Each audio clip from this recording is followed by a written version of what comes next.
ఎవరు చూసినా కూడా ఇది ఎస్బీఐ బ్యాంక్ గ్యారంటీ అనుకునేటట్టుగా ఉన్నది, కానీ ఇది ఎస్బీఐ గ్యారంటీ కాదు. This is a guarantee given by Euro టెక్సిస్. This Euro Exim bank, Euro Exim, this Euro Exim bank ఈ దేశానికి సంబంధం లేనటువంటి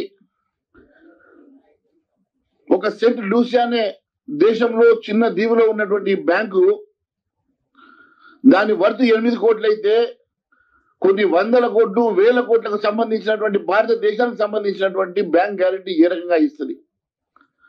ఆయన ఆర్బీఐ గైడ్లైన్స్ చెప్తా ఉన్నాయి, ఒక బ్యాంక్ గ్యారంటీ ఇవ్వాలనంటే నేషనలైజ్ బ్యాంక్ మాత్రమే ఇవ్వాలా, లేదా షెడ్యూల్డ్ బ్యాంక్ మాత్రమే ఇవ్వాలా. ఒక నేషనలైజ్ బ్యాంకు, ఒక షెడ్యూల్డ్ బ్యాంకు ఇచ్చేటువంటి బ్యాంక్ గ్యారంటీ మాత్రమే చెల్లుతుంది. అటువంటిప్పుడు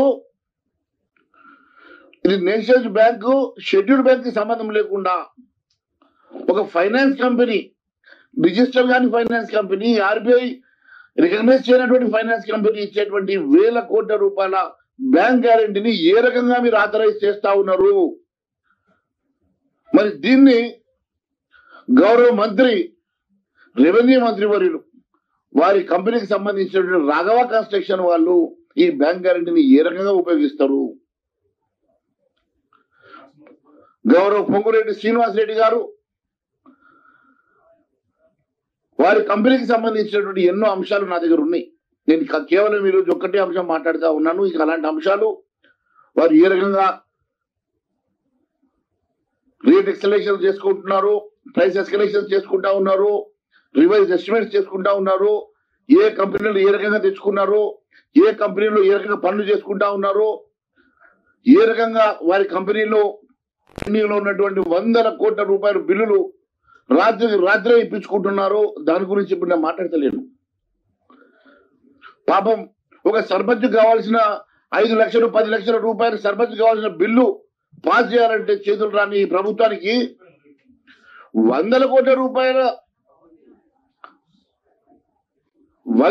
రూపాయల పెండింగ్ బిల్స్ మాత్రము అరగంటలో క్లియర్ అయిపోయి వారి అకౌంట్ లో పడతా ఉన్నాయి. అలాంటి కంపెనీకి సంబంధించినటువంటి పొంగురెడ్డి శ్రీనివాసరెడ్డి గారి కంపెనీకి చెందినటువంటి కంపెనీ కూడా ఈరోజు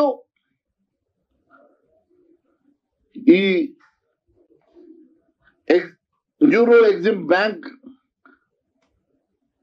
స్కామ్ లో కూడా వారు కూడా భాగస్వాములే.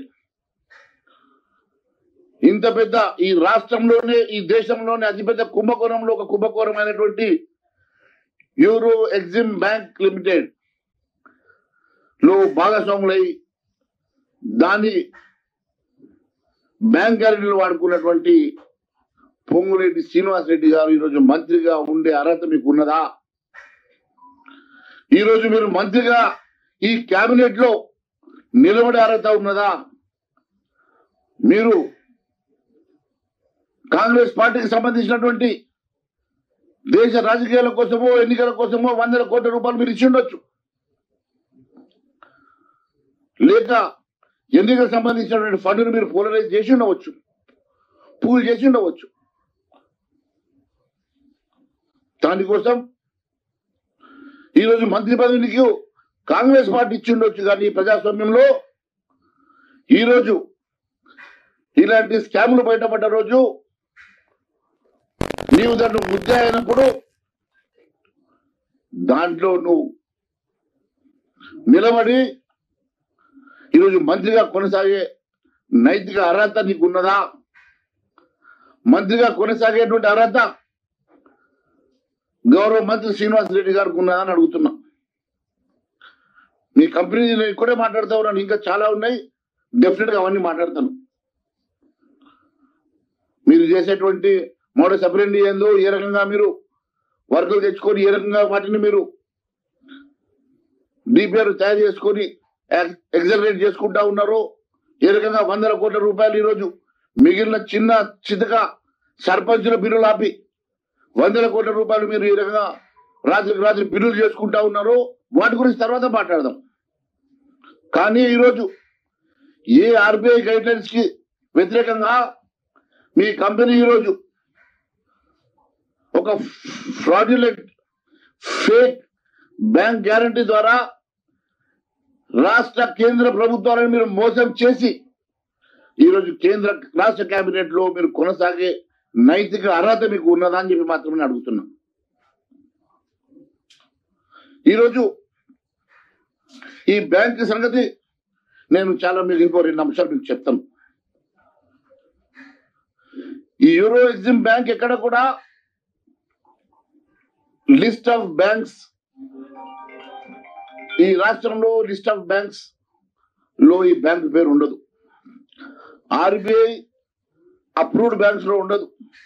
ఆర్బీఐ రికగ్నైజ్ చేసిన బ్యాంక్ లో షెడ్యూల్ బ్యాంక్ లిస్ట్ లో ఉండదు. అసలైన తొలి వెలుగు.